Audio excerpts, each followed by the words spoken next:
안녕하세요. 오늘도 방문해 주셔서 고맙습니다. 구독과 좋아요 감사드리며 예상 스토리 이야기 시작하겠습니다. 강진아의 미소를 본 맹공이는 가슴이 덜컥 내려앉았습니다. 서민기의 옷깃을 정리해주는 그녀의 손길이 어찌나 자연스럽던지 마치 오래된 연인처럼 보였습니다. 맹공이는 애써 눈을 돌렸지만 귓가에 박힌 강진아의 웃음소리는 쉽게 지워지지 않았습니다. 마음이 복잡해진 그는 곧장 사무실을 나와 바람을 쐬러 갔습니다. 그러나 마주친 것은 다름 아닌 서민기였습니다. 뭐해요? 라는 서민기의 말에 맹공이는 애써 아무렇지 않은 척 웃어 보이며 그냥 바람 좀 쐬려고요라고 했습니다. 하지만 서민기의 시선은 예리했습니다. 혹시 강진아 때문에?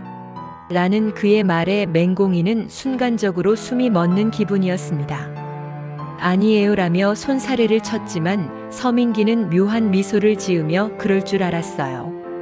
근데 굳이 신경 쓸 필요 없어요라고 했습니다. 맹공이는 무슨 뜻인지 묻고 싶었지만 두려웠습니다. 한편 강명자는 집에서 깊은 한숨을 내쉬고 있었습니다. 맹경복이 조용히 다가와 무슨 일인데 그래? 라고 묻자 강명자는 더 이상 참지 못하고 공이 결혼 다시 생각해야 하는 거 아냐? 내가 괜히 시킨 것 같아라고 말했습니다. 맹경복은 깜짝 놀라며 그게 무슨 소리야? 라고 되물었지만 강명자는 이미 결심한 듯한 표정이었습니다. 난 우리 애가 그렇게까지 거짓말하면서까지 버텨야 했다는 게 마음이 아파. 얼마나 힘들었으면. 그녀의 눈가에 눈물이 맺혔습니다. 우리 공이 원래 저런 애 아니었어. 맹경복은 쉽게 대답하지 못했습니다. 그 시각 정주리는 남편과 함께 식사를 하며 도대체 그 집 애들은 왜 저래? 라며 불편한 심기를 내비쳤습니다. 거짓말을 밥 먹듯 해. 내가 해줄 생각이었는데 지레 지가 한 척하고. 남편은 뭐 그렇게까지 신경 써? 그냥 넘어가라고 했지만 정주리는 쉽게 넘길 생각이 없어 보였습니다. 난 솔직한 게 좋아. 근데 저 애는 뭔가 숨기고 있는 게 있는 것 같아. 그녀는 의미심장한 표정을 지었습니다. 한편 구단수는 새로운 프로젝트를 두고 깊은 고민에 빠졌습니다. 서민기의 기획안은 확실히 설득력 있었습니다. 재밌네요 라고 했지만 속으로는 위기감을 느끼고 있었습니다. 이대로 가면 내 프로젝트가 밀릴 수도 있겠어. 구단수는 밤새 고민을 거듭한 끝에 결국 서민기를 정면으로 상대하기로 결심했습니다. 다음날 회의에서 그는 의외의 발표를 했습니다. 홀리 프로젝트를 전면 수정합니다. 보다 공격적인 전략으로 가죠. 모두가 놀라는 가운데 그는 강렬한 눈빛으로 서민기를 바라봤습니다. 이제 본격적으로 한판 붙어야죠. 서민기 역시 피식 웃으며 좋습니다. 한번 제대로 경쟁해보죠라고 맞받아쳤습니다.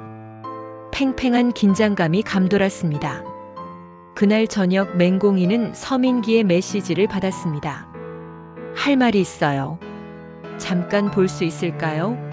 고민 끝에 그는 서민기를 만나러 갔습니다. 한적한 카페에서 마주 앉은 두 사람. 서민기는 진지한 얼굴로 입을 열었습니다. 솔직히 말할게요.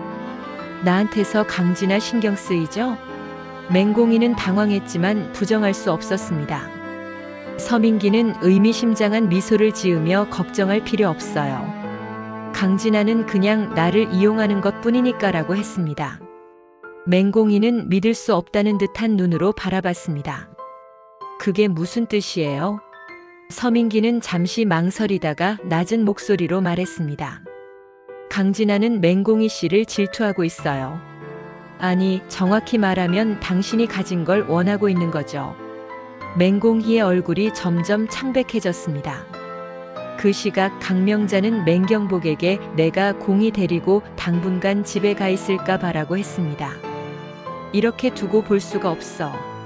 그 애한테도 시간이 필요할 거야. 맹경복은 쉽게 대답하지 못했습니다. 그러던 중 전화벨이 울렸습니다. 발신자는 정주리였습니다. 강명자는 한숨을 내쉬며 전화를 받았습니다. 왜요? 그러나 그 다음 순간 정주리의 목소리는 예상과 달랐습니다. 떨리는 목소리로 지금 당장 와봐. 큰일 났어라고 했습니다. 강명자는 가슴이 철렁 내려앉았습니다. 무슨 일이야? 하지만 정주리는 대답하지 않고 빨리 와. 지금 당장이라고 말했습니다. 불길한 예감이 온몸을 감쌌습니다. 그 시각 맹경태는 술에 취해 비틀거리며 길을 걷고 있었습니다. 난 사람을 죽였어. 그의 입에서 흘러나오는 혼잣말. 그 순간 누군가 그의 앞을 막아섰습니다. 오랜만이네요, 맹경태 형사님. 싸늘한 미소를 짓고 있는 남자의 얼굴. 맹경태는 그를 보는 순간 숨이 멎는 듯 했습니다. 너. 눈앞에 서 있는 남자는 20년 전 사건의 또 다른 인물이었습니다. 이제야 기억나시나요? 형사님이 날 감옥에 넣었죠. 그리고 내 동생은 죽었어요. 맹경태는 숨을 삼켰습니다. 대체 내가 왜 여기? 그러나 남자는 이미 주머니에서 무언가를 꺼내고 있었습니다. 이제 갚을 때가 됐어요, 형사님. 차가운 금속성이 밤 공기를 가르며 번뜩였습니다. 이상으로 이번 회차 예상 스토리를 마치겠습니다. 다음 회차도 구독과 좋아요, 시청 부탁드립니다.